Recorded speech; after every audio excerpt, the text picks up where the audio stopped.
from Proverbs chapter 3, verses 5 and 6. And I'm going to start by reading it and then just share a couple insights. It says this: "Trust in the Lord with all your heart. Do not depend on your own understanding. Seek His will in all you do, and He will show you which path to take." What I'd like to do is just kind of break down those verses. The first part is this: trust in the Lord with all your heart. What do you think that really means? If we were to stop and really think, trust in the Lord with all of our hearts, does that mean we trust only when things are good? Do we trust when things are bad? It means that we trust in all times, having faith that the Lord is in charge of all things, that He's sovereign, that He is in control. Trust in the Lord with all your heart. The second part of truly trusting the Lord is to not depend on our own understanding.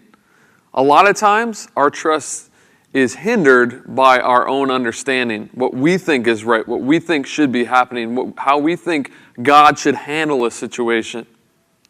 My question to you is this: do we depend on our own understanding in times of crisis, in times of trouble, maybe in times of good? Do we depend on our own understanding first and foremost and then say, well, hey, God, we'll come and we'll ask your advice when there's a little crinkle in the plan?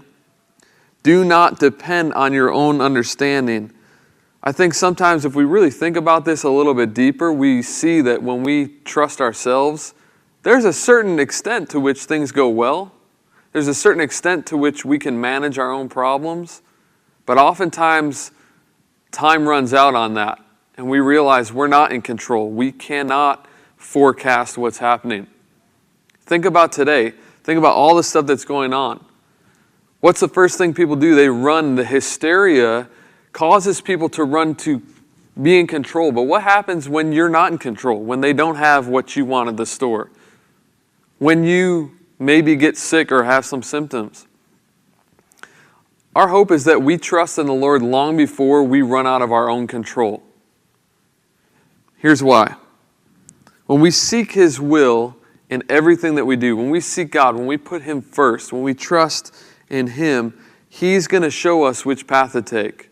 Other translations say, trust in the Lord with all your heart, lean not on your own understanding, acknowledge Him in all your ways, and He will make your paths straight. That doesn't mean things will always be perfect. What it does mean is that God, when we take our understanding and we put it secondary to His, we're going to be led on the path that He ultimately wants us on. Right now, as we're experiencing a lot of things in our world, as there's challenges, as there's confusion, I hope that we could cling to this verse and that we would trust in the Lord first and foremost, that He knows what's going on. No matter what we're thinking in our mind, no matter if we're confused or struggling with this, He's in control, and we need to lay it at His feet. And He's going to give us what we need. He's going to give us the understanding we need in the time we need it, but ultimately, it puts us in the right position. He's in control, and we're seeking His face. So I hope that this is just an encouragement to you, and maybe read a little bit further in Proverbs chapter 3 today. Hope you have a great rest of your week. See you later.